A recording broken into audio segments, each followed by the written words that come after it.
Okay, Let me we're go back. finally recording, gentlemen. Welcome. Oh, This is Saturday the 12th. Vince has a nice article up from the National Geographic for us concerning the ferry.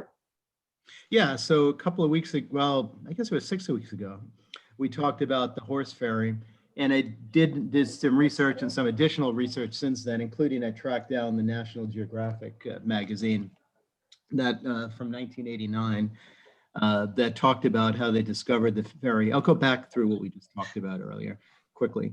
And here's kind of an overview of the article. And they actually found it in Lake Champlain. I guess it was in the early 80s near Burlington, right? Burlington, Vermont. And Lake Champlain is a thin lake that runs between New York and Vermont. And if you remember, oh gosh, what was that TV show about the country in? Anyway, there was a couple of TV shows about that part of Vermont. It's very beautiful. Anyway, Oh, Bob Newhart Bob show. Newhart, right, right. If you follow the storyline, I think it was around Burlington, but I'm not sure if they Yes. actually. I'm sure somebody might comment in our group. Um, anyway, so but they found this, and it turned out that it was representative of many of these horse-drawn uh, ferries, horse-powered ferries at the time, including we talked about the Hudson River, and they were used heavily across the Hudson River, probably a little further. Well, at least this one is relatively small, probably a little further north, like Albany, Troy area, where the Hudson maybe is a little more narrow. Um, but it was used all over, certainly the eastern U.S., probably around the world for that matter. But then what I thought, well, they did have some pictures here of the excavation. So actually, from a modeling point of view, you have a lot of good information. You have, if you really want it to be accurate, You they know, do on have. I was Pardon. going to say, Vince, on that map, it Go indicated there were like five. Oh, those are different ferries: the Eclipse, the Eagle, the Gypsy. Yes, So yes, there I'm was, kind of going quickly. yeah, there was a lot of ferry activity there. Yeah, Yes, and I think even today they well, obviously they're horse drawn, but there aren't bridges across Lake Champlain, so they probably don't have as many ferries running, but I'm sure they still right. have ferries running across. Obviously, a place like Hudson River, there are bridges nowadays, um, but yeah, that's the way you got around, and it was probably well. I guess you could probably really dig into any subject, as we know, and learn even more. And these are probably tied in with toll roads and things like that. And this is part of the toll road, I would imagine. Um, but this particular one interests me because it's relatively small. It looks like it was somewhat standardized, that there were a lot of them. And as I was saying earlier, it's kind of, you have a lot of, earlier on in the original talk, and I did post it, there was a patent for this particular design. So to the extent that they followed the patent, you actually have some information on the mechanical parts of it, but also you have, the reconstruction from what they could based upon diving on the site. And as far as I know, it's still down there. And there were some, since we talked, I did do a little bit of looking, and I did find, I think I put in my little post about some people modeling it actually. But one of the things that we talked about was how they steered it, and I still don't know. But that's the kind of the new information I thought in this article was they showed this picture, and I'll post this. I'll post this. I made a little folder in our site. They made there's a little drawing showing the inner workings, and we talking about this lever here, and we thought maybe that was for steering. I think it's just reverse. I think it just takes the drive axle here, right?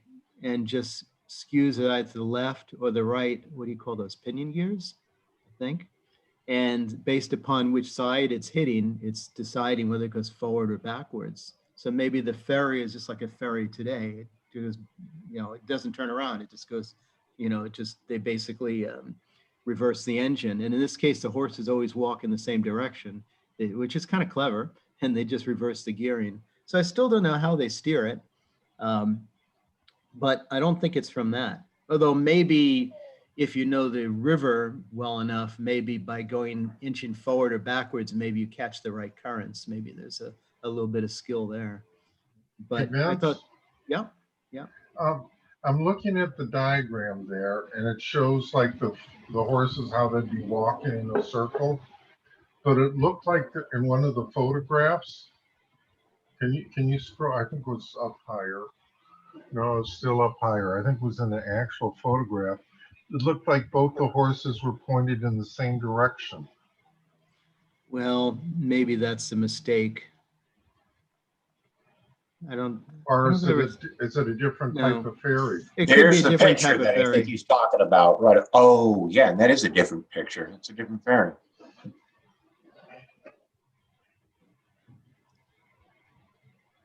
That's all they show. That's National Geographic. Yes. Oh, so you're saying is maybe this drawing isn't the same. Yeah, you're right. Maybe this was conceptualized. I'm sorry, it's kind of hard to scan all these pictures. Oh. So maybe this one is, although they do show the actual wreck. So It could be different ferries. yeah, I had the impression it was the same, but you could be right. Okay. But you would think this is based on the wreck that they found, this picture on the bottom, and they drew this from that picture. You have the year, month, and issue of that magazine. I tell you what, I'll post it. I do have it, obviously, or I put it in the Okay. chat, whatever you prefer. It's October 1989, and they're readily available. I mean, lots of people keep old National Geographics, but I'll post it, Right. and I'll post this also. So you have the This information. is wonderful info. Yeah, and then they talk about other kinds of ferries, horse ferries they had. They kind of generalize it here. But the only ones I saw were the horses on, how do I say, always going around in a Treadmills? circle. Yeah, Oh. treadmills. Actually, Well, actually, they called it a turntable in the article. I got to read Yes. that. Yes. See you guys. And Okay, Tom, thanks. I do. yeah. I don't know how, if you had them both walking in the same direction, then how could you have a turntable, right? I mean, you'd have to have Yeah. something else going on there. But they did have other photos. I'm not sure if it was here, but they did have other photos showing 6 horses. I guess a 6 horsepower ferry. But I thought this was kind of nice because it's small and it's something you can model. Plus, you can have a lot of fun.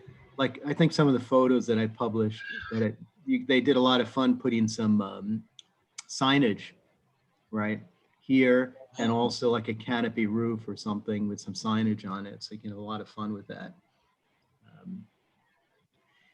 And maybe I'm thinking back to Don Baum talking about flat car loads. Maybe it could be the flat car load, although you would think it's built on the site, but maybe not. Maybe this part, maybe the mechanism is built somewhere, and maybe the boat itself is built on site.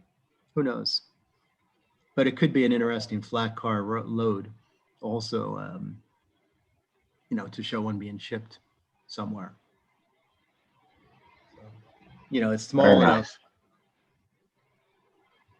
So now I got to do something about all this research. So when will your model be done, Vince? Yeah, Vince. I don't know. We need a date on that rebuild, and then your presentation time, how long it will take. You need it all written up, and Vince will have that before you leave today in the meeting. That's right. Okay. Bill of materials. Bill of materials, right. Yeah. It would be nice to, I think you can make one just out of wood, which would be nice. Oh, But I think that it'd would be be also cool. nice to make some that would be, if someone was bold enough to make a resin mold, I wouldn't know how to do that. But you can envision the deck, right, with this part and all that being some kind of resin, maybe with the horse stalls, and then that'd be a lot easier just putting the railings on. But we'll see. Well, I'm in agreement with your wood idea that would look, I would think, specifically since it was made of wood, That would be the rather typical, and that flat, shall we call, the decking, the flat decking there decking. would be a perfect thing just to cut out on grooved, Yeah, you yeah, know, totally. some sort of boarded thing, Yeah, which yeah. they make. That is The only- available. The only part would be Yeah. a little hard is making this. Well, you know, I was thinking when I was looking at that, I'm thinking styrene because you also have styrene that might work. Yes. Sizes. Yeah. But the couple that I saw that built these, and they might have been larger scales, they would actually pay attention to the staining as well. So Ooh. that would be a little hard to do, but you know, whatever. I mean, anything is certainly worth the effort. And usually the first one is not the final one you build. Along the way, you get a little better. But yeah, that definitely would, you know, breed styrene. Oh. And some of them were somewhat opened, like they'll have maybe a wall, not a wall, but you know, the wheel on the outside would be exposed, but there'll be some covering over it here, block, you know, because you want to protect the passengers from it. So, you know, there'd be little different ways of doing it. So, but then you have to model the wheel, so it gets a little harder. You trade off one thing for the other. Because if you At least the wheel is covered. yeah, yeah. But I still don't know how they steered it. That's the not that it matters. That's not a reason not to. Well, if the boat was, I'm looking at that system and it looks like you're right from what I saw in the picture, that lever actually can engage the right wheel or the left wheel. Mm-hmm. In the blue diagram down below. Yeah, yeah, right there. Yeah, and so it's kind of like rowing a boat or canoe. If you paddle on one side, you can turn the thing around if you wanted to. Yeah, yeah. So, but this one's turning both wheels though, as far as I Yeah. can tell. Yeah. But maybe they're catching the river currents. You know, obviously people are doing this all the time, and you know, as we know, yeah. as we know, people. I mean, you just get in your car and drive, and you think how many streams you go across, how many rivers. You have no idea because it's just so easy. But for them, they had a very good sense of the terrain, right? Yeah. They're, you know, and they probably knew the little eddy currents and things. But that's just a pure guess. The people who modeled it would put what do you call it? We have like a pole that goes in the mud, almost like in Venice, a pundit or not a pundit. Yeah. A punt or something. They would use a pole kind of thing, to be touching the riverbed. But you can imagine that, or you can imagine some kind of oar that's helping to steer it. But they didn't show that in any of these photos. Maybe they don't know, and maybe there's different ways. Maybe there's left over to the operator, right? Yeah. I'm looking at there. It says at least 16 designs for patents. Wow. Yeah, well, you know, it's busy time. And we have a neat name for it now. It's not a steamboat, it's a team boat. Teamboat, you're right. Teamboat. Yeah. You're right. So guys, when we start using that, no one else in the group will know what we're talking That's about. right. Yeah. It's You're ready recorded. you're ready to explain. Yeah. But I thought it was interesting that they had the gearing here, and I'm sure you're recording. I'm sure some people know this really well. You know, because obviously in a rod locomotive, you have a Johnson bar that's, you know, how do I say, itching the drivers to go forward or reverse. But this one is using a gearing. Now, I guess at the time they had Shays and Heislers and all that. Maybe Heisler's a little later, but they had geared locomotives. So, but I thought that was pretty interesting that early on, and this patent was something like 1816. I forget exactly, but this was a patent. So you would think that kind of gearing would have been later, but at least it was thought of much earlier on, 1816. That's pretty early. And here in this boat, you know, 1850s kind of thing. That was probably that was pretty high technology. It was pretty high technology at the time, making those gears. Probably pretty expensive. That was probably wood, but the gears Were they had wood? You think the gears were wood? I well, mean, mills have wooden gears. Yeah, you might be right. Maybe they're wood. You might be right. And then later on, but still you have those two gears, and then you have, what do you call it? The king gear? I don't know what that gear is called. Then you have something going on here. Probably this, oh, you're right. The turntable is geared too. And then you have a gear on that. So you have at least 5 gears, and you would think they would be wear points. So and especially if they wear in the middle of the lake, of the river, you're in trouble. So yeah, you would think that's the critical part of the design. The rest of it obviously is all wood, including the what do you call the paddle wheels. But yeah, I thought this was kind of interesting. If they were wood, well, there again, another research, right? They probably would know, because this, if it, you know, was in a very cold freshwater lake, what the remnants of that were that they found for the gearing. Yeah. I love that, Vince. Although, is that wood? It's hard to tell. Actually, that's another thing to model. Model the wreck, right? That's even harder. Yeah, there you go. Model the wreck. Yeah, you have a lot more options with that one, Vince. That's right. That's right. That's right. And it's pretty useful, right? Yeah. So, yeah. Touchdown, Vince. Good job. It's done. Well, the other thing I liked is this decking here, like you said. Well, obviously this is drawn. I guess they know a little bit from that drawing there. But I thought it was interesting they put the ribbing there, maybe to guide the carriage. I don't know.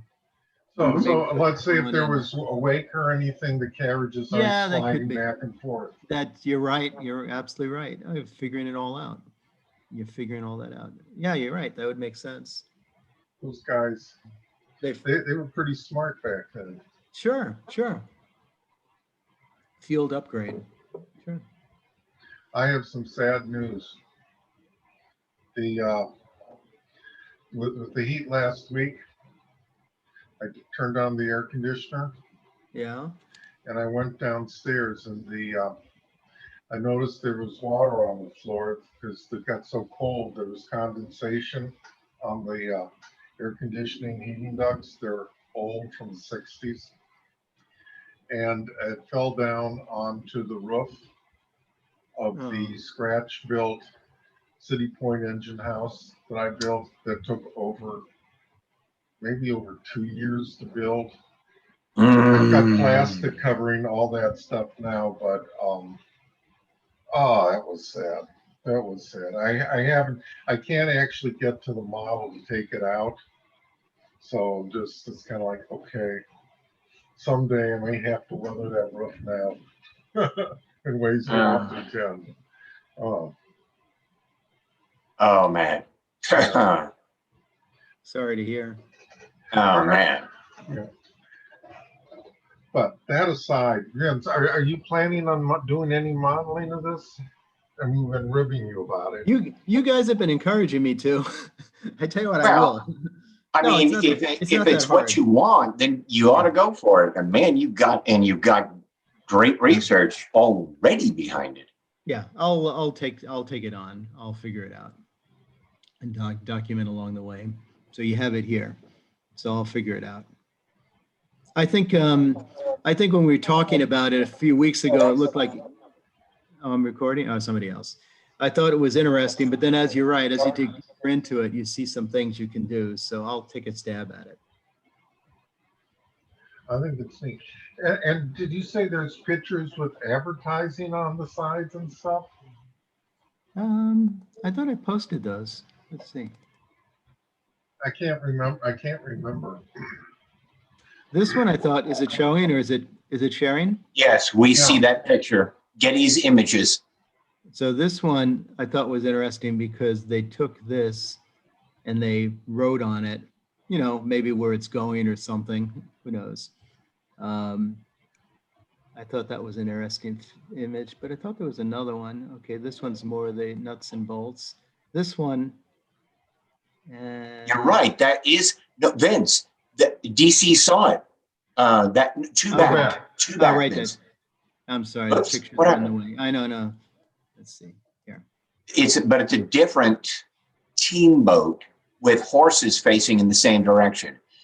Let me go back a little further. No, let's go back again. No. Keep on. Yeah. Oh, you're right. There it is. You're right. That's you're it. Right. It looks like, though, like these ones, they're on some kind of inclined platform too. So And maybe it's one of those other patents, one of those other 16 patents. You're right, because these are straight on and a different design for protecting the water wheels or the paddle wheels. It didn't look like there was the gearing thing going on. Oh, maybe, oh, I know what they're doing here. It's a direct drive. Direct drive. A direct drive, isn't that funny? And it is simpler, right? It is more simple. Although maybe the disadvantage is, you know, if one horse is more lazy than the other horse, what happens? You know, you're going to be steering it around. So that's probably why they disparate, but it has a bell on it, which is pretty cool. And it has, I'm assuming that's not for a radio. I'm assuming that's for a flag of some kind. Probably. And they have all the, you could really, all the tie-ups, the cleats, right? Cleats. So you could really go wild on this kind of thing. It really shows the framework too. Yes. And somebody in one of the articles about this was talking about there's a name for this, the way you tie the horse in. I don't want to say rigging, that's not right. But they even would dig harness it. Yeah, harness. It might have been a little more technical than that too, but they how they harness the horses in there. There's a little bit of you know, people get attracted to this. When you get a subject like this, they come from different directions, like horse people. Mm-hmm. Yeah. You know, oh, how are horses used in chariots? Oh, how are they used in, you know, team boats, whatever they call this. So they got involved in that too. But then this was the original patent, or from the patent.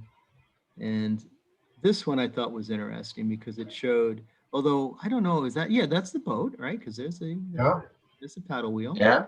And there's, hold on, let me move the pictures around. Let's see if I can carpets and some of dry goods. How do I zoom in this? Zoom in, view actual size. Help me here. Up at the top there. You've got a what happens is the buttons all get, you know, when you're doing zoom, they get click on yes, that one. I got it. Was that better? No, I'm not sure if that's better. Let's see.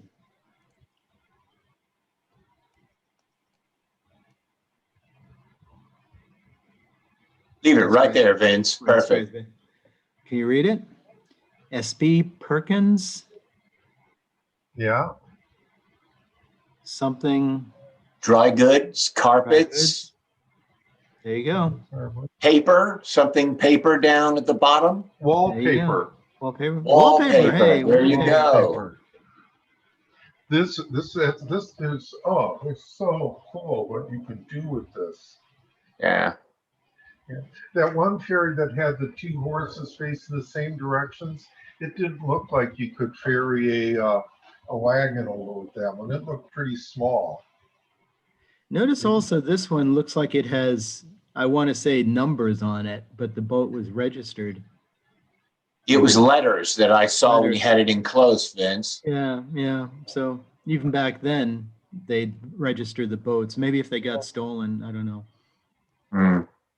Completely different subject. In my line of work, I work with RFIDs, and this is an RFID, like a tag they put on animals. I don't know if you can see it.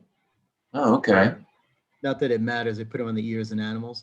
But then one of the things, this is for cattle, completely different subject here. But the guy who's working with it on this asked me, what do you think the first animal that they put this on? I'll give you a little bit of hint. He's in Israel. And it turns out it was camels. Because we're going back like 20, 30 years. It's quite a while. It's not that. And the camels would, you know, they didn't care. They'd roam all over the place. And sometimes they had to round them up. And the way they'd find out who owned the camel was they'd read the tag in the ear. So the very first livestock to be tagged, at least using this tag, was camels. So maybe they put these numbers on rowboats because maybe they would, you know, disappear or something and they find out who owned them. I don't know. Well, let's face it, they probably went downriver every once in a while. Sorry, Vince, go ahead. Yeah, no, that's it. I'm just going back to this picture here, why they put their own lettering on the rowboat. So maybe that was why. Sorry, they go downriver. Yeah, you know, like whenever they get unmoored and Slow it on downs. Nowhere to return them. And yeah, I can claim it because it has mine. That's You right. know. So let's go back to the single. Was this, I think this was like, yeah, this was the same one where the horses are facing in different directions. Oh, here's this blow up of the patent. Oh, he's only showing one horse on the turntable here in his original patent. That's, well, one of the patents, 1819. 1819. Oh, and he has, that looks like a tiller, right? Yeah. So he did have that. Yeah, definitely a tiller right there. Yeah. And he's showing in the claims the two paddle wheels, and there is some gearing going on below the deck. Okay, this in the same direction. It doesn't look very substantial. Could it? Yeah, it doesn't. Could it carry? Maybe not even carry a wagon because there's not a lot of room there. But Yeah. you're carrying passengers, which has value also. Cargo. Cargo. Yeah, that's right. You know, one railroad could end on one bank and the other one is on the other bank. Yeah. You know, Yeah. and there's no bridge crossing them, so they had to get the freight cross somehow. Oh, here's yet another variant. The horses. Is this different? Yet another variant. Oh, wow. Look at this. So the horses are tied on top, right? And then it's turning this wheel, which has a shaft that goes to the bottom. And the shaft at the bottom then probably, well, they didn't show it. Well, it has to be a paddle wheel. I don't think they would have had a propeller back then. I don't see a paddle wheel. But yeah, and there's like a little corral in the middle. That's kind of cool. So Yeah. If you're a passenger, you go in the middle. You stand in the middle and watch the horses walk around. I don't think that was. Oh, and it looked like they did have, although we don't know, the wagon. Maybe it's door-to-door service. Maybe this is the Uber. They have an Uber.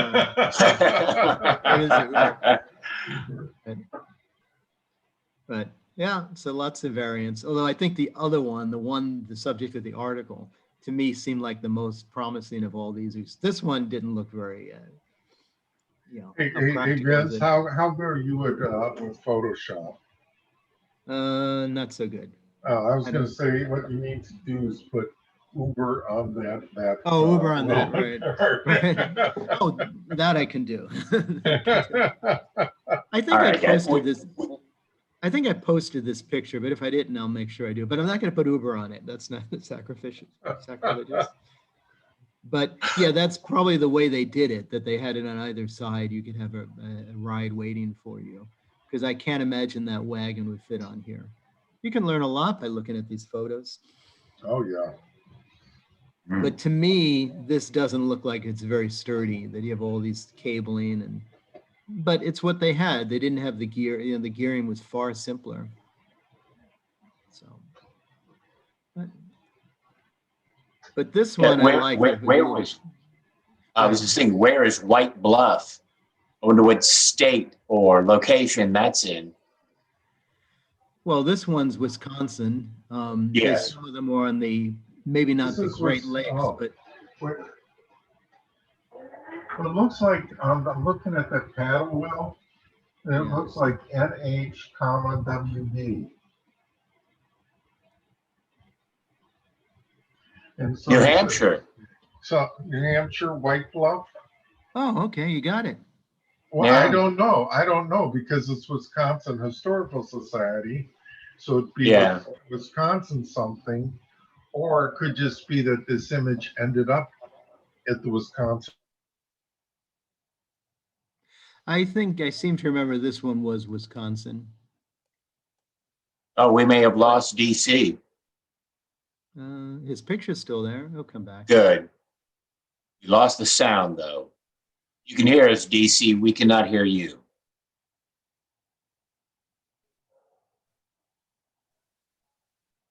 He'll come back. Maybe his computer grows. But also, I don't know, in New Hampshire, did they wear hats like that? I don't associate that with, with. I'm sure hats were probably standard, styles were probably standard all over the United States. This time, we lost him. He'll come back. That's okay. the beehive hats of the period, the top hats of the period. Not sure if this was the bowler time period yet, but they were all pretty Farmer. standard around the United States. See all this rigging, I mean, or harness, as you put it. It looks like there's so many extra leather straps, whatever you call it. But I'm sure there was a reason for everything. I'm Oh, sure yeah. there was a reason for everything they put on here because they knew what they were doing. And one of the horses is for the, maybe both those horses are for that specific wagon. Yeah, that's got to be it. That's actually a wagon harness. Oh, that's what I meant. Sorry, I didn't mean the boat harness. Oh, okay. Wagon harness. But yeah, when you look at this, this is a wagon. This is a boat harness. See some things going on here too. Plus, he looks a little emaciated. Like yeah, poor horse.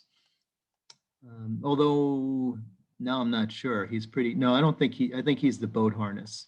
I think he's the boat horse, the team horse. Yeah. The other thing too is when it's a little hot, they just put a cover right over the horse. Kind of cool. So yeah. Maybe they couldn't put it here because you'd have, the rider could be pretty high, but lots of little things you pick up. Right. And a very simple cleat, just a Yep. 4x4, whatever that is, a 2x2, whatever it is. And look at the planking, kind of interesting thing. Oh, look, wow, that's pretty nice detail. Man. You can spend a lot of time on this stuff. But look at all the details.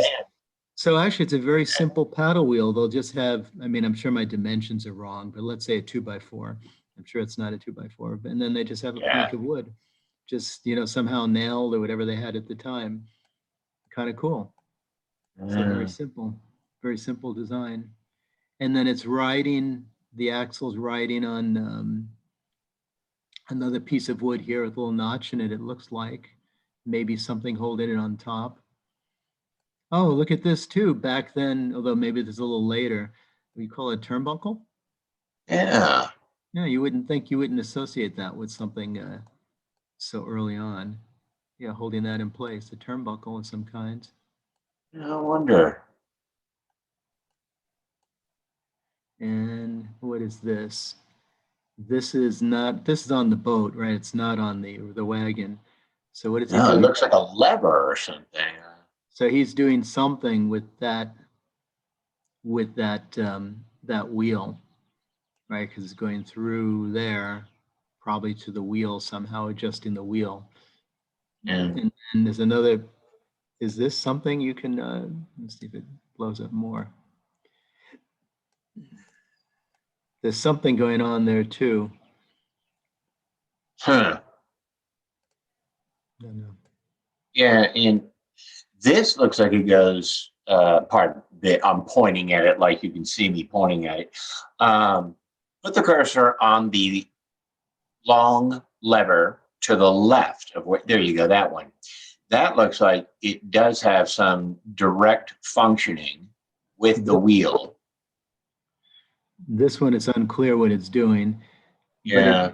But I'm sure it has some functioning because it looks like it's bolted on either side of this piece of wood here, so it can go up. Maybe it's somehow tightening a cable or something, who knows. But this one definitely is operational, even has what do you call limits, right? It can only go this far forward, this far back. Right. So they thought through it. Maybe this is some kind of trim adjustment for that cable. Very interesting. Yeah. You can spin on, they had, maybe this is a little later, but it looks like bolts of some kind. Right. Okay, wait a minute. What the heck is that thing in the back there that's straight up and down? Yeah, this thing right here. Yeah.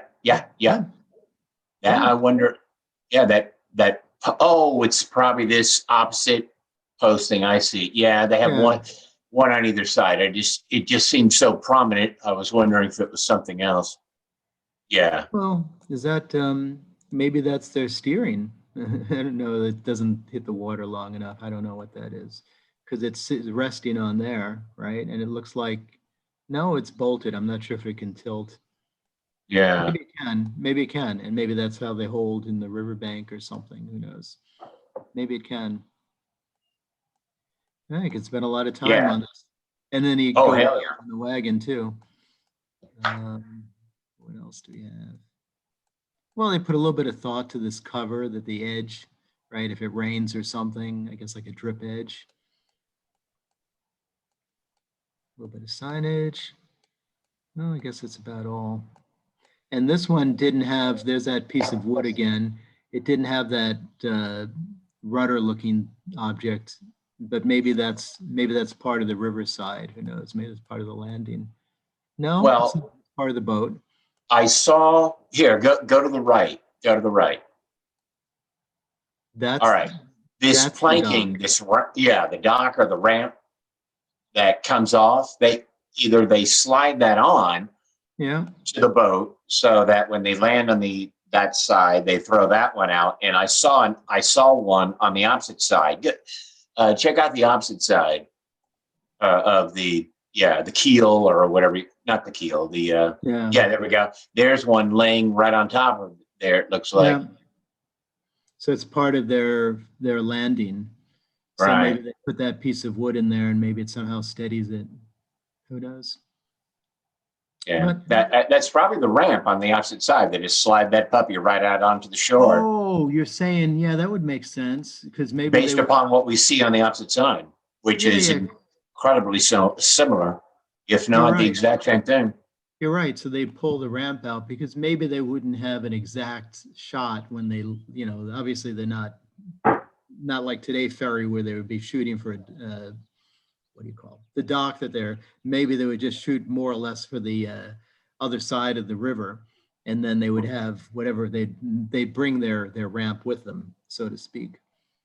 Yes, and look, there's evidence of iron bolting on the bottom of that ramp too. You can see them ever so at the ramp. No, at the ramp. Oh, right there. You can see the bolting Yeah. hanging down there, longer bolts. Yeah. And there's nothing really, it's just riverbed here, just shoreline. Right. So you'd learn a lot from looking at these photos. Well, Yeah. I guess trucks bring their own, what do you call? So you can raise and lower on the tailgate. So you can, if you can like an elevator lift. So it's that kind of concept too. So wherever you stop, you can get your load off. You don't need a dock. So, Right. Yeah, well, that's good. I guess Yeah. unless we lost DC. Yeah, I'm afraid we lost him. He said he texted me his computer. He was concerned about his computer. That's why he had the fan on it. Well, it shut down. So I suggested trying the phone, but he may not. His phone may not have that capability or whatever. Yeah. Okay. That's too bad. So what else? Vince, you've done a bang up job on this. That's for darn sure. Maybe I contribute a little bit to our group here. I feel. What are you talking about? You have contributed tremendously to it's too bad more people weren't here. I got some feedback on the post, and there were a few developers looking to pursue it. I'm pretty sure we'll find. I'm pretty sure it'll take its own little. I'm pretty sure some people found it useful and will share and all that. So it's good, and it's a simple thing to do. And if you want to, you can go kind of crazy. This one would be totally bizarre to build, but yeah, there's so many variants. So good. Yeah, excellent.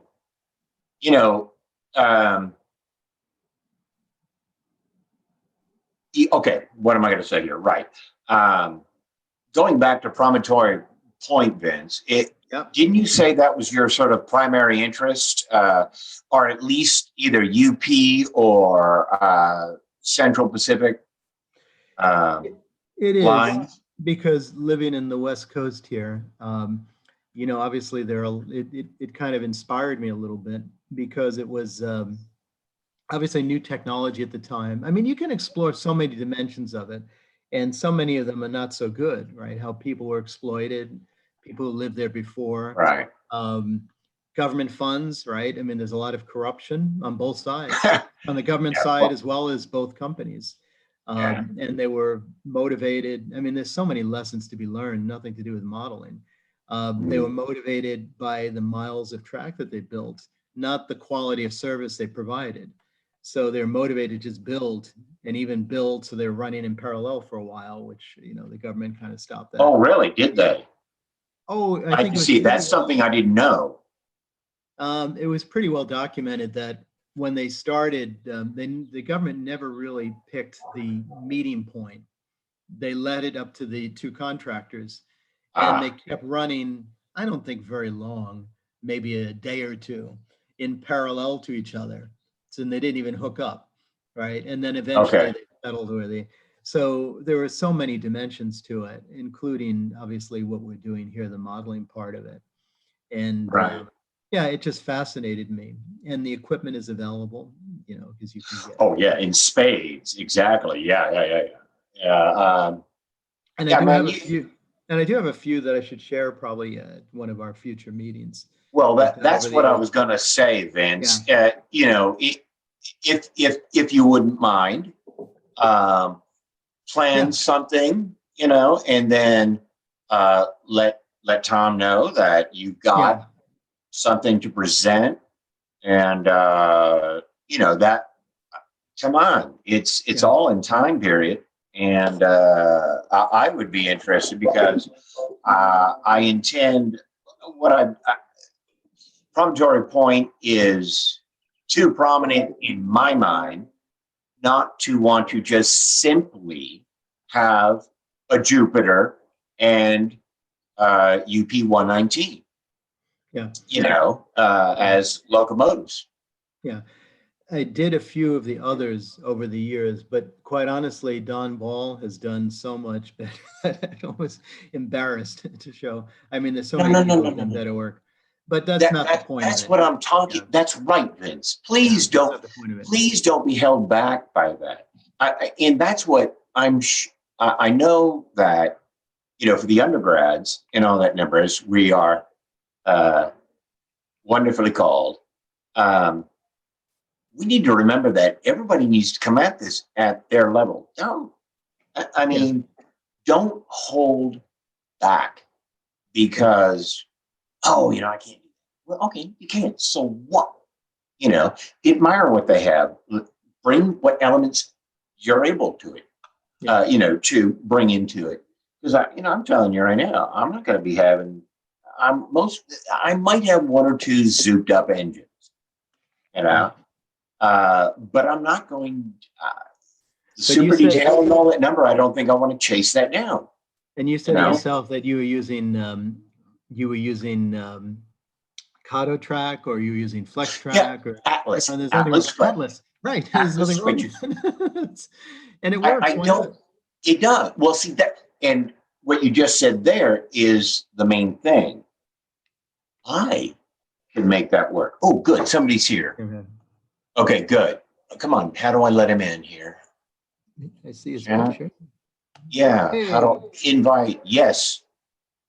Come on, Rossi. Hang on. Let me figure this out.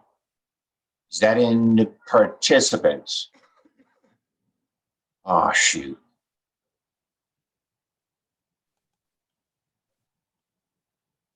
About breakout rooms. Come on, DC. How can I get you in? Excuse me. I might just mute. Chat. Come on. Here we go. Let me try participants again. DC. Yeah, I'm here. Well, thank God. Okay. I was afraid I had to let you in or something, and I couldn't find it. My computer shut down, and being the superior being that I am, I completely forgot that. Oh, why don't I just try my laptop? I'm sitting with all these flips and stuff trying to get my computer to work, and I'm going, oh, I should just use my freaking laptop. Your faces aren't nearly as big though, so I don't get the full effect. Well, then you won't be able to count my nose hairs, DC. Is your excuse me? Is your You can view though, your screen's okay. Well, he's on his laptop. Oh, okay, I'm on a laptop too. I guess I wanted, what we did in the last few minutes, we were, oh, I could share it again, maybe. We were Oh, you don't have to analyzing, share. well, Got I it. mean, yeah. In fact, go ahead and turn it off so I think everybody can then see us at that point, if I remember correctly, unless you want to show something. Oh, Show I something. guess I want to go back to this. Is it sharing? We were going through this image. And let's see if I can zoom it again. Seems like I have to make it a little smaller. I can't fill up the whole screen in order to do that. Maybe now. Nope. No. And there's so many little details in here, like this little control lever. What is that doing? It obviously has this limit on it, and the cable, wire, whatever it is going back to the paddle wheel somehow. And so maybe it's a clutch, who knows? And also the paddle wheel construction, look at how cool it is. It's just, what would you call it? Not 2x4, but, you know, dimensionalized lumber. And then just a flat board running across. I'm not really sure. I guess I always thought paddle wheels were more complicated than that, but very simple construction. And then here is actually a turnbuckle. And we don't know what year this was, but a turnbuckle. And then there's another lever here. Do you call it a clevis? I'm not sure. But it looks like it might be operational. So what is that all about? Right, it has like a U on either side of this piece of wood, handle on the end of it. Excuse me. And then this looks like it's part of the landing gear. So maybe like a ramp or something. And you go to the other side and it's there, but on the boat. So maybe it's somehow with a lower, I mean, there's so many little things on this. Okay. One of the things, Vince, when I was back in college, I was doing a thing on steamboats. And one of the things they did for support, especially on the shallower ones, you'll actually see when you're talking about the turnbuckle, part of the support to help ensure rigidity was actually above the boat. That's what they did. Like you see how they're doing there. That's helped to help keep the everything rigid and straight and in place. Yep, that's exactly what they did. So they're going from, I guess this is like a frame. Yeah. Well, yeah, this is attached to the I want to say chassis hull.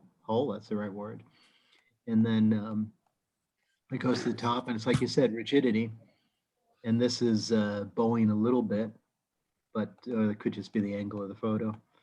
There's so much here, and just this little photo that somebody casually shot one day. So, and then the other thing we're talking about, which is beyond my level of understanding, is all the harness work.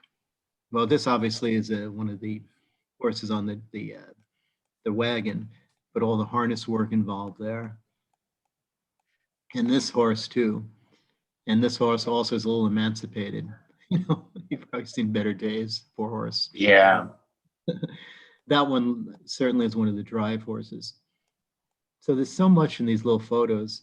Even the cuts are pretty clean. They're not exact, but you know, back then, right? They spent a lot of time making this. So that's just what we were talking about when we lost you for a few minutes. Just taking a deep dive into the photo. I still find these boats fascinating. Well, this other one, a little bit of a disaster maybe, but the, okay, it does zoom. Oh, that's right. We talked about putting Uber over that, right?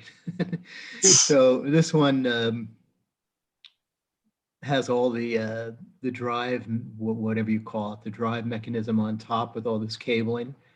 And then that just goes, the shafts goes down. Presumably there's a paddle wheels under there. Oh, there's your White Bluff again, wherever White Bluff is. they didn't have, well, we can't really tell for sure. They didn't have the turnbuckles, but they had these braces. So yeah, that would be interesting one. But I think the best one was the the team boat with the turntable by far, and the gearing underneath. But it's still pretty cool that this one would just walk around. So the horses would be physically walking as opposed to just walking in place. And what do we do? I think we talked about the other one too, that go in the same direction. And then the issue there you have is that one horse could be stronger than the other, right? How do you control them? Mm. Even this one, look at the landing. It looks like they put a lot of thought into it. The cabling and things that go. So The walkway is circular. The yeah, that's what I'm horse's saying. walkway it's not hexagonal, it's circular.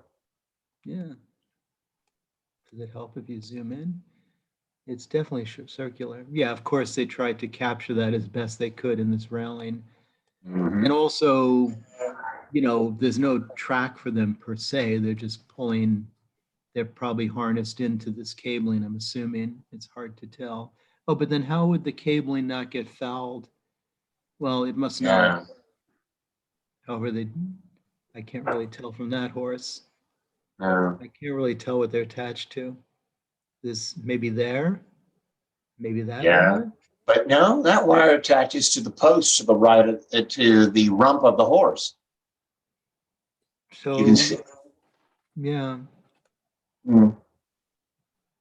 Who knows? but it definitely is turning, right? You definitely think this Yeah. is a shaft coming down. I mean, it could be all wrong, but it looks like that's a shaft going down. Yeah.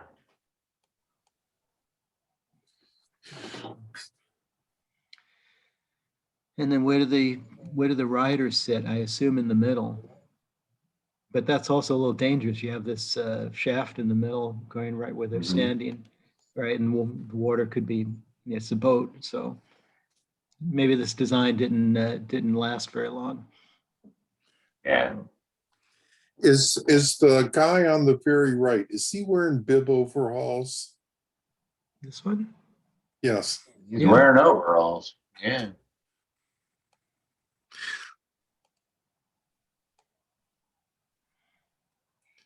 And a cowboy hat of some kind.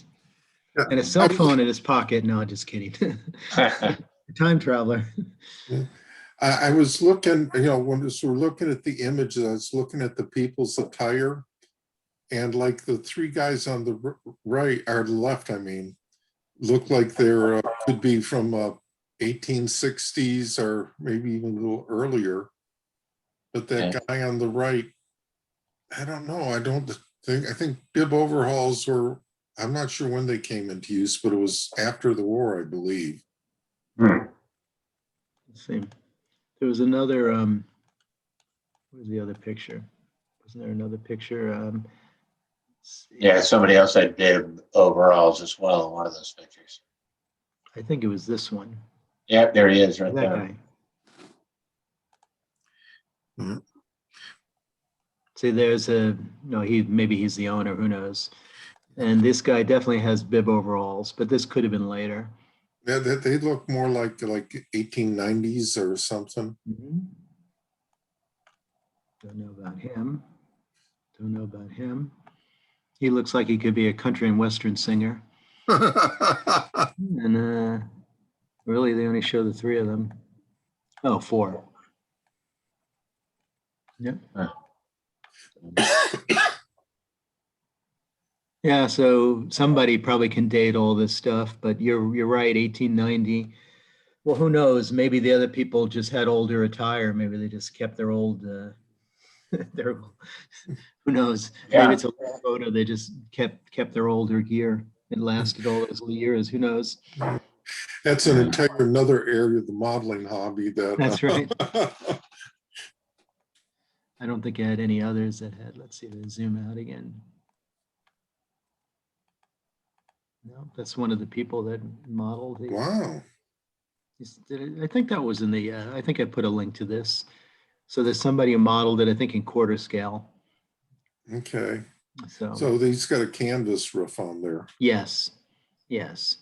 Sure. And he took a little bit of liberties. But let's see, this one is a board roof. This one has no roof. This depends where they are. This one, well, this one is well, a proper roof, I guess you'd call it. Let's zoom in on this one.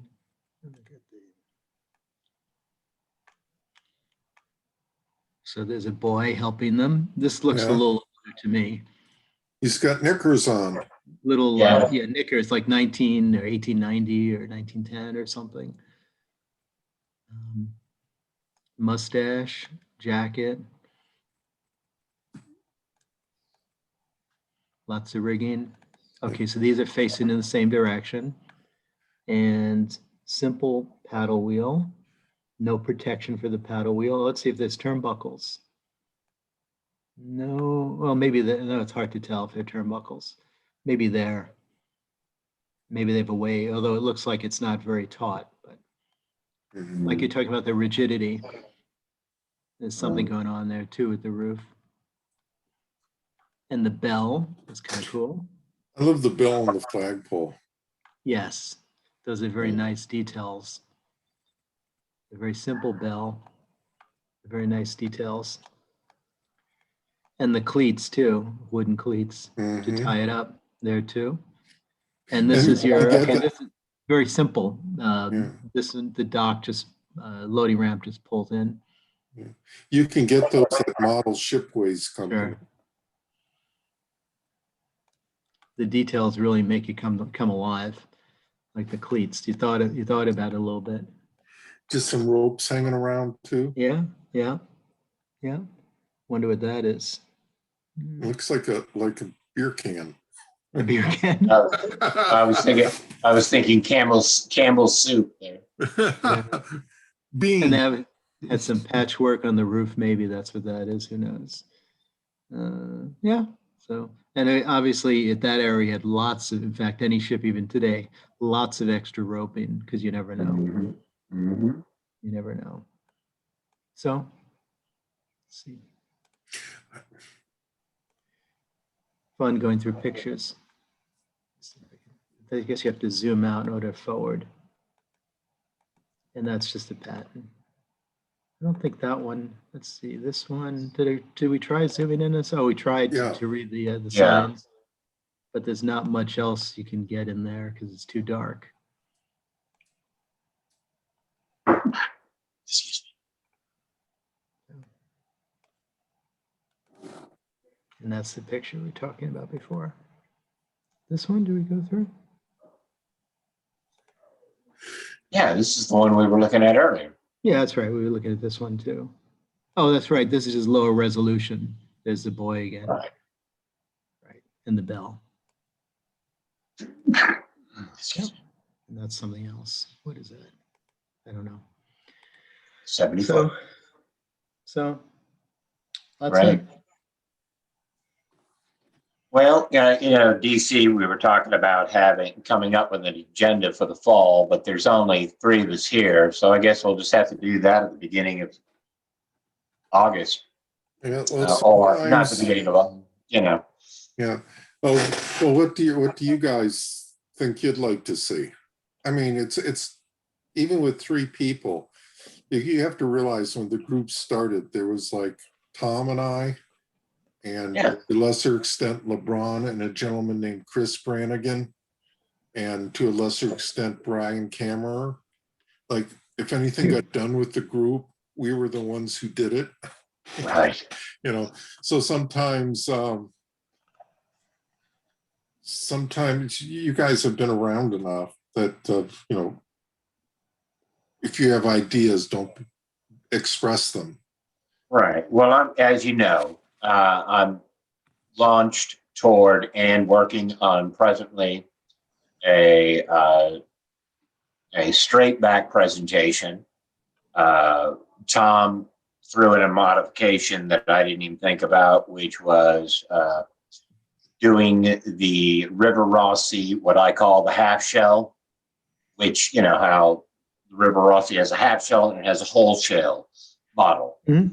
And so the River Rossi half shell and the Bachmann half shell are almost the exact same procedure. So going at that route for a straight back boiler locomotive, gating, the locomotives and focusing strictly on that, not necessarily an entire rebuild, but definitely making sure that anybody can get done, can do a straight back on their own and modify the standard wagon top boiler that we have. Roger, I was wondering, like, I'm thinking in the Bachmann. They Yeah. make they make the Jupiter and the 119. Yes. I was wondering if you took the 119 top and you cut off where the boiler section is. I wonder if you could move it back, if it would give you enough length. No. Oh, how it has the extended smoke box out front. Oh, that would take a measurement, but maybe. You know what I'm saying? You take it and you move it back closer to the cab, and then where the smokestack's coming out right now, you file all that cast on detail off, and you put a wrapper of styrene around there, and then you move everything to the front of that smoke box. I don't know if that would give you enough room or not. Right. Not having thought that way, that would be a simple measurement. What, of course, you would then want to do for most locomotives is sand off the stack base, and move it forward. And by the way, that's an attached piece to the front on the 119 on the Bachmann. That's an extension. It's not a permanent. It's not a longer boiler. It's an extension. All you have to do is take the Jupiter cap off and add that extension on, and you've got the 119. Mm-hmm. So yeah, I haven't thought about that. I'll look into that. I'll do some measurements. The only other problem with that is you have to. I don't know the base connection to the cylinder T at the bottom there would work. You'd have to drill a screw hole into that forward extension and see if you can fit that appropriately, to the bottom. I'm not sure how that plays with that. Mm-hmm. And will the boiler be open enough on the bottom, or do you have to further cut out towards the front the boiler in order to accommodate the driving wheel section, the gearing, and everything else back there? But boy, that would save money, because then you don't have to have the second shell at the top, which is the way I'm doing it right now. I have to have 2 half shells at the top. Vince put the National Geographic October 1988. As I'm sorry, I didn't mean to interrupt the flow, but as we were talking, I posted the link of what it was, and then also I'll put it on our shared drive as well, but I was trying to upload the article as well, but I'll put it on our 6, number 4.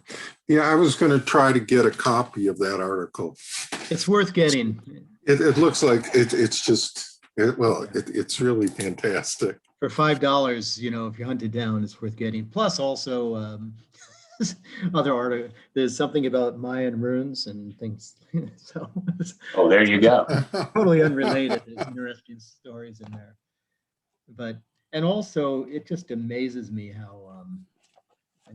Like this building of Citicorp. Can you see this in picture?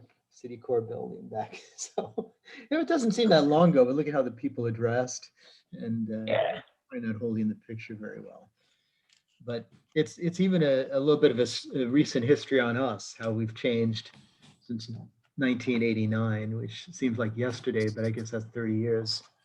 Yeah, that's the hard thing when people ask about the history of the group, or even You know, it was like, well, I can't remember the exact when I first started the ad, the little blurb in Model Railroader, and then Bernie says his thing was in 2003, and that makes sense for the second attempt, but it seems to me there was still something before 2000 that we can't find, so Right. who knows? Time passes when you're having fun.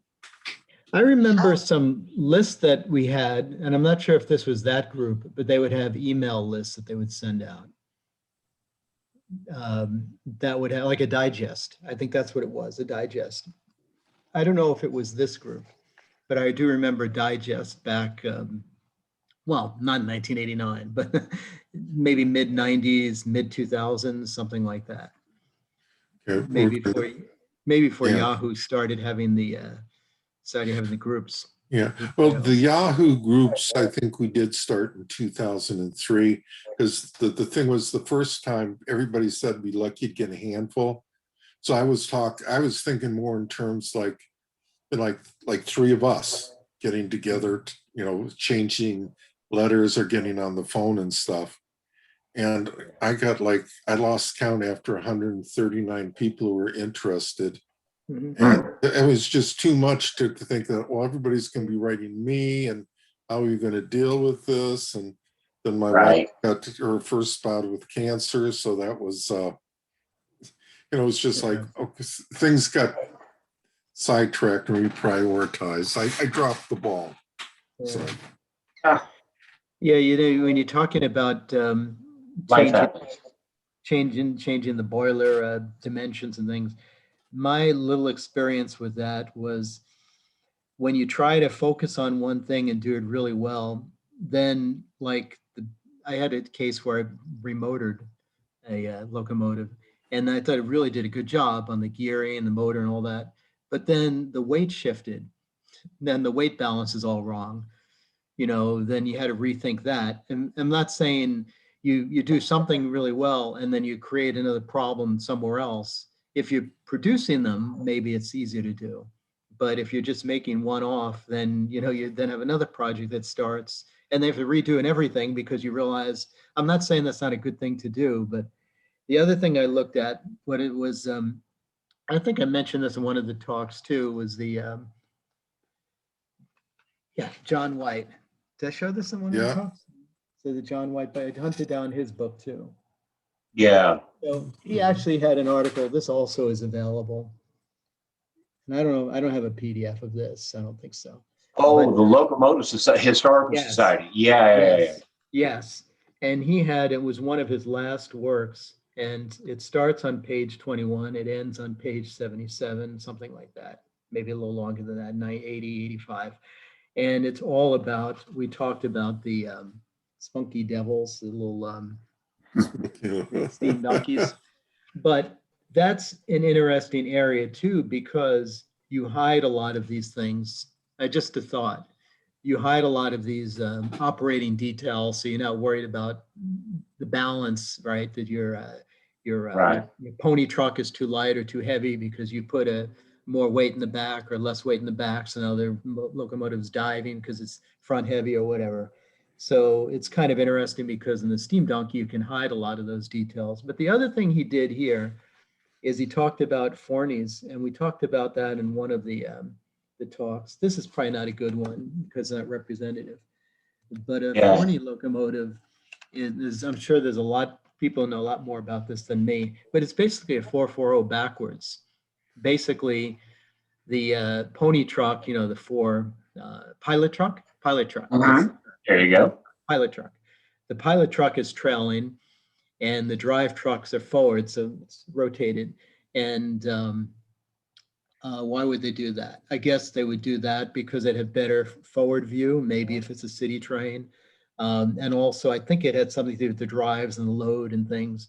But that's also something if you wanted to model, and they were popular in the era, that you're not getting too involved with the mechanism of it. You're just kind of turning everything around, rotate 180 degrees. Just a thought. And there were people that, I never tried it, but they would take well, you can get Forneys nowadays, but they would take a 440 and turn it around and make a Forney out of it. So that's just another, or make an American, because it is a 440. Make a Forney out of an American. Maybe that's a better way of saying it. Mhm. The other thing I tried doing is the Ken Kidder, and I do have a few that I can show one of our talks. Ken Kidder, and there were a few other Balboa and people did 2 6.0s, right, which we call moguls. And they were pretty popular. Maybe I'm going back to more the Central Pacific, Union Pacific thing, and they were more for freight locomotives. And they were very available and they were close. The right way to do it would be to change the driver's side, change the driver size, because, you know, Americans had very large drivers, moguls traditionally had very small drivers, but I think these earlier ones had kind of in the middle, and you can get those drivers, but then it also becomes a bigger project. So it just depends how far you want to take these things. Okay. But I have yeah. a couple of the, well, I have more than a couple of the 260s. Yeah, Some Ken Kidder, some, they were made by different people too. yeah, different people. And- And maybe he but- didn't, I don't know who made them, but he imported them. If it's a Yeah. he, I don't even know. Yeah, but I was going to take off, I was going to turn it into an 060, because I know at least the B&O had an 060. I've seen but- that too. But I was going to replace the wheels on there. I've got some Bachmann drivers. I'm trying to replace those wheels. There's enough space, I believe, for the Bachmann drivers a little bit bigger. Just make it into an 060. So Yeah. I'm There's a- looking forward to seeing how that works out. Yeah, maybe in one of our talks I can share some, one of my, but you know, the extent that I took it was to change the stack, the steam domes and things like that. So this way from a photo, I guess this goes back, you guys know John Allen, you know, the story of him at least. I guess it goes back to him. If you want to have it looked, if your goal is 2 feet away or 6 inches away or an overall feeling, I don't know if I have any kind of thought process like that, but it gives the overall feeling. I mean, John Allen was the modeler that if it was something you wouldn't see, he wouldn't worry about it. Yeah. Right. You know, it was, if it was something, if you could take one of, I'm sure you could have your hand off if you tried, but if you took one of his models off the railroad and looked underneath, it would probably not look right because it's something you would never see. But everything you would see would be spot on for whatever his goal was at his distance. If it was an overall impression from 2 feet away or whatever it is. So I kind of was inspired a little bit by that concept. So I took the 260s and I did a few of them that you letter them more or less like it would be in the roster. And you would just change the, you know, the fittings on it, the stack, the steam dome, the bell. And then some people take it a bit further and change the cab, but that's, so you can do things like that. And then the other thing, if you have it coal, let's see, generally the Union Pacific was coal and generally the Southern Pacific was wood. And neither of them were really oil. That came much later. But, you know, from a modeling point of view, the locomotives themselves are the same. It's just the load that you're putting on the in the tender. So there's little things like that you can do. You know, you're kind of customizing a little bit based on the load. So because I think it was Bachmann or one of them early on made a UP 119 that had a wood load. Obviously they screwed up. Yeah, I've got one of those. Yeah. And I don't mean to, you know, say anything bad if you have one of those, but you know, the UP, especially the 119, never burned wood. But you know, and the inner workings of it would be totally different. We just wouldn't, you know, You wouldn't see 'em. model that stuff. We didn't, Yeah. But they just put a different load on it because they didn't know. They saw some picture of this, you know, the Jupiter, and they figured, well, what the heck? It also has a wood load. But you can do a lot by putting the right load on it. I was told oil came a lot later, and obviously the tender is different. And there are some parts of the locomotive. I'm sure there are people who know far more about that.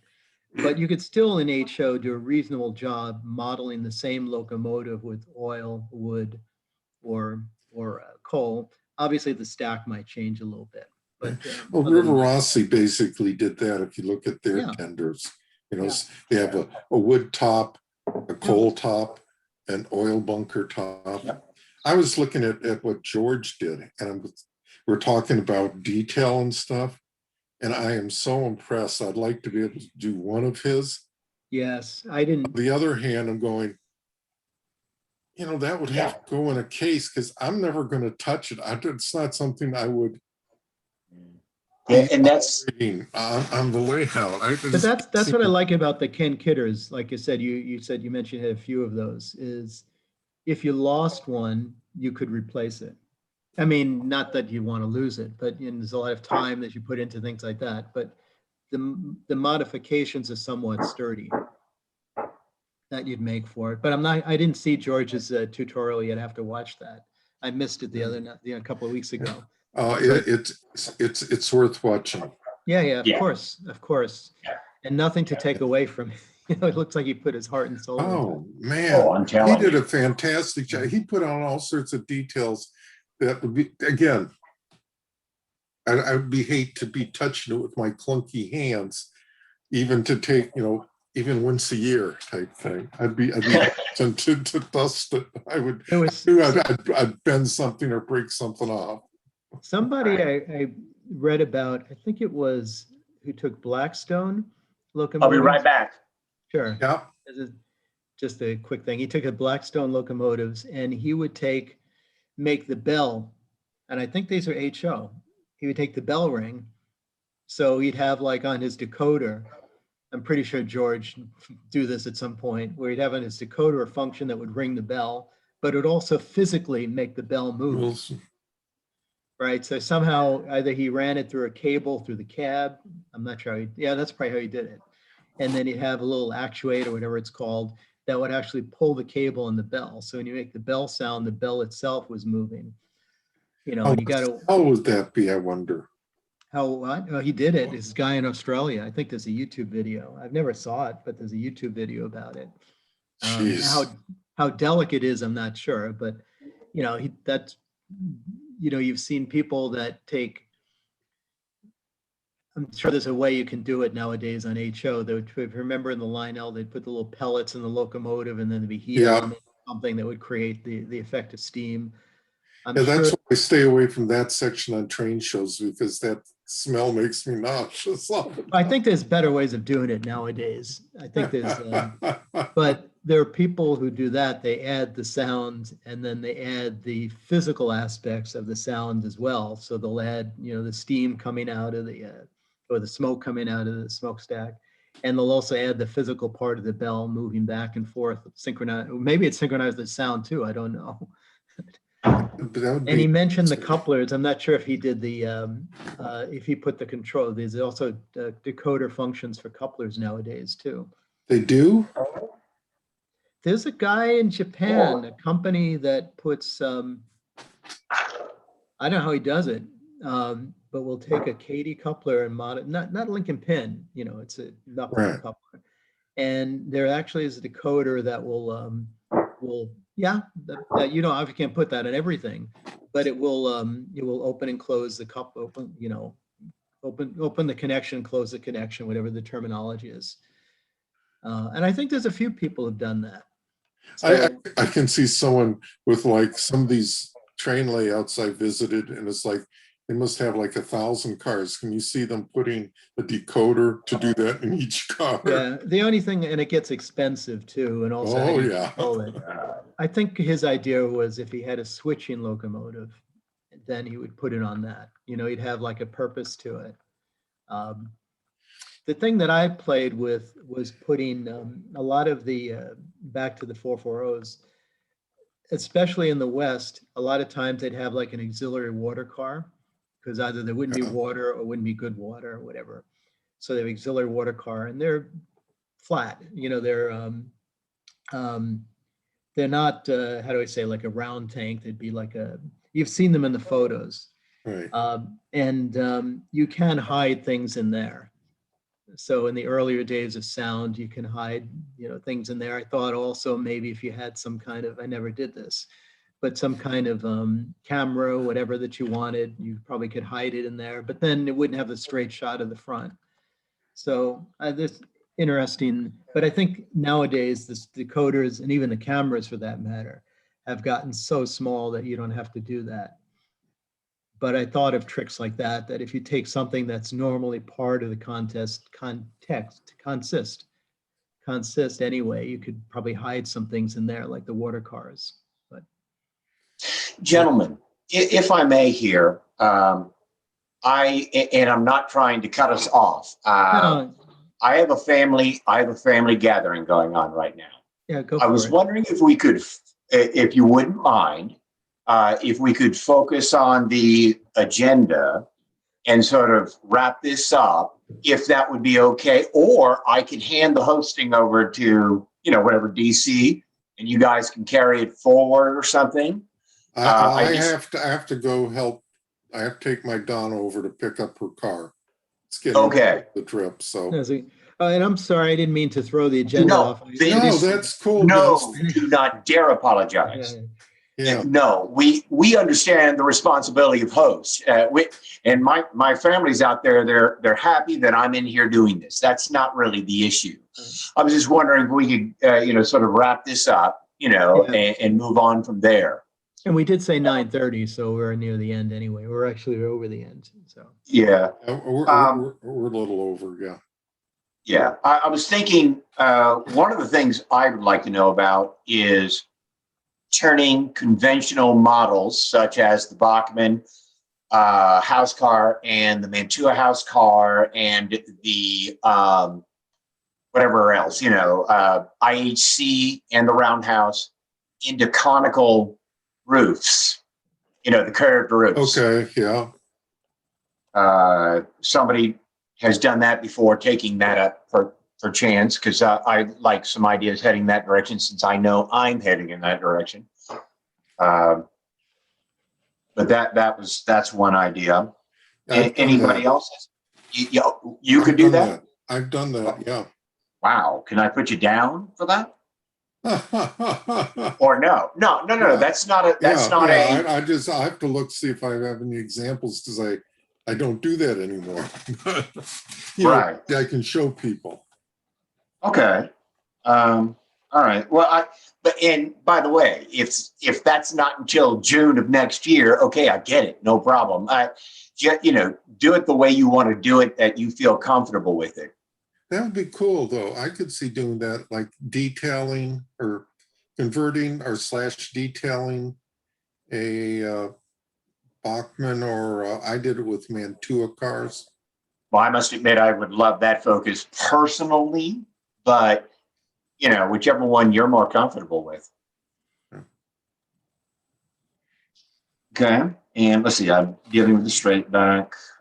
Vince, I put you down for the steamboat whenever that occurs. why don't you put something, you could do that, the teamboat. Oh, I see. That's a good trick. Yeah, I'm sorry, versus teamboat. But that's actually good. I didn't realize, I think DC used that term. I didn't pick it up before. Steamboat versus teamboat. That's pretty clever. Yeah. I think I'm sure the teamboats were the embryo of the steamboats. Yeah. It's probably where, you're right. It's probably where it came from. So one thing you could put me down on for is the work that I did with Balboa and PFM 440s versus Ken Kidder 260s. I'll do some show and tell on that. Ooh, boy, that sounds interesting, Vince. But as long as you don't perfect, Okay, Vince, please explain that again a little bit slower for me. I think DC knows what I'm talking about. The two importers of 440s in the American locomotives for the Jupiter and the 119. Okay, let me just put down imported 440s. Imported 440s. That's good enough. Perfect. And there's subtle differences between the two of them, and people know and all that. But since I have them, but again, they're not perfection compared to what you can do nowadays. And remember what I said, man. Don't hold back, because somebody's going to see something, and they're going, and probably because of you, they're going to be able to do it, man. Please don't hold back on that. Some of that is lost. Yeah, so I agree. Vince, you always keep in mind that I don't pretend to be an expert. I've done Yeah. something that someone else hasn't done, then they might learn from my sharing. And agree. that's kind of the basis I felt I agree. was important for the entire group. I Is that agree. each one, it used to be an expression, each one teach one. Oh, that's a good one. That's a good one. I Yeah, agree. and I'm only piggybacking on the straight back, Vince. John Ott very loosely did this back in 2005 with a Bachman, which, by the way, when he did the paper cars, I don't know if you Yeah. saw that one. Yeah, that was great. He had it on his layout. Okay. And what I came up with is a process that, as I said before, developed over a year, trying to figure it out. Mhm. Just trying to figure it out, and of course that's off and on, when you can put brain power to it. Yep. So don't you got a lot feel of, like, yes. So you got a lot of, we had time constraints. So I'll do a talk on brass imports of 440s. that would be great. And who Two big ones. cares? Who cares who is it? Is it Don Ball who does brass? Well, lots of people do better now. No. Who's the one that you were talking about was an expert with that stuff? Oh, what Don did a few God years is ago. magnificent. He did. Well, see, that's what I'm saying. But don't hold back because Don is the expert. I mean, Yeah. and he is great, and we need to Yes. watch that. But give your take for God's sake, because and that's how I viewed it. I'm sure John Hunt's gonna, if he even looks at mine or can see it or whatever, he goes, "Oh, I wish I wrote that down too." At least, and don't worry about it. Yeah, just go for it.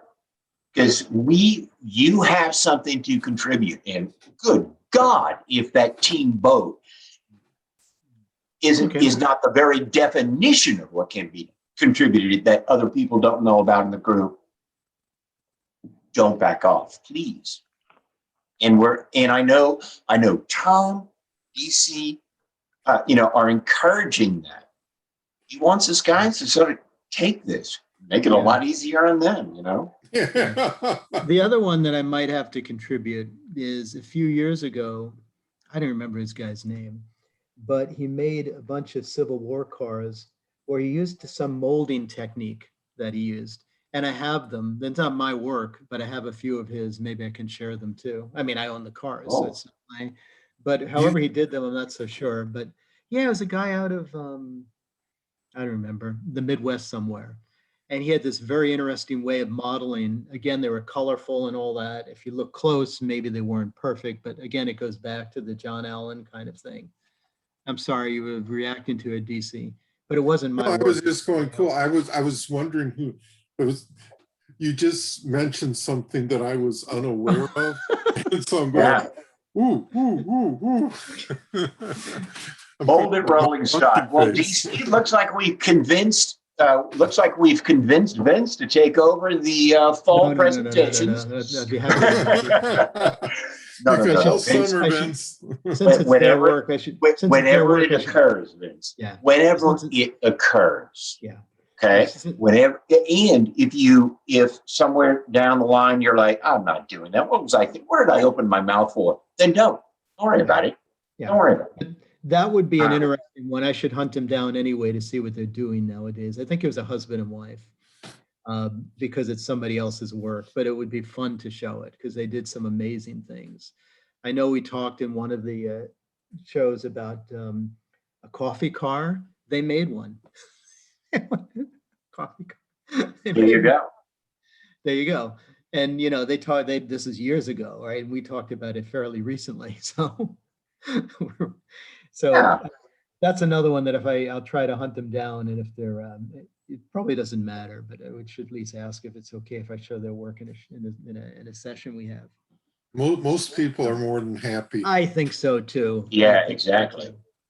I think so too. Absolutely. I mean, you were talking about a loose end there, Vince, because I've got another way down the line project. And that's, since the Boker, the River Rossi Boker 240 is already a straight back, trying to convert that into a 440 as opposed to the 240. And right now that's stumped me. It's still stumping me. And I'm not going to worry about it until I figure it out. Okay. You know? Hey, question, Roger. Yeah. Does your Boker, is the motor in the engine or is it in the tender? Both. I prefer the tender ones because I think it's easier to convert the forward locomotive. But I also see potential for the engine in the cab model as whatever, man, turning it into something different as well. And I'm not sure which. That one has stumped me, though. It keeps stumping me. And I'm not going to worry about it until it becomes really clear. And that may never be, for all I know. I've got a bunch of bodies. Some guy put them up for a couple of bucks a piece one time, and he didn't identify them. Just said steam shells, and they were like $2 a piece. I nicked 5 of them all at one time, and I literally got them all for $10. Which had he put down River Rossi Boker 240 shells, I would have never gotten them for half that amount. So yeah. But we'll see about that one. That will be way down the line. Mm-hmm. I kind of think we got a pretty good start. I think so too. And I think when we get together again, we need to ask again and encourage others and add on. See what happens. I like people sharing. I think you also had a good talk about turntables. That was be interesting. Mechanisms for them and things, but there's so many ways of doing it. And guys, I'm so sorry, Vince. I didn't mean to cut you off, but I cannot believe I found a photo of a raised turntable at Culpeper, Virginia. Oh, you have to share that if you can. Share that. One of these days. Yeah, once I get into the Manassas turntable, I'll say, hey, this is what I've seen along the OR lines. I'll do, throw in the Alexandria, throw in the Manassas, but that's way down. Yeah. That's an artillery shot way downrange. Yeah. But I have found that. And I was like, ooh, ah. And DC, I guess we need to talk about one of these days, the 17th, next week, Thursday. I don't know if Tom received anything from anybody. And if he wants me to go, you had thrown in your favor for, I don't have updates for 2 hours, though, I don't want to do that again, but I do have a new photographic evidence. I have updated the drawing and have that fully ready, except good. Well, okay. But let's see what he says. He may have something else in his pocket and we need to go with that. Well, I think Tom's appreciates your contributions immensely. Let me put it that way. Yeah, no, I'm having way too much fun. If that, the other Saturday proved nonetheless doing it. But I also don't, if he's got something else, priority or whatever, let's go for it. And I can always do that later. I've already got the thing updated, good to go. Except there's a problem. The new photograph. Oh my God. It shows another line. It shows another track line that I don't see in the map. I don't see on the topographical map. Interesting. A good discussion. Yeah, it's going to drive me insane, I assure you. Okay. Well, are we there, guys? I think we're good. All right. Let me go ahead and hit the record. Turn off. Oh, God. Did that already stop? It's showing a recording. No, it's still recording. Good. Okay.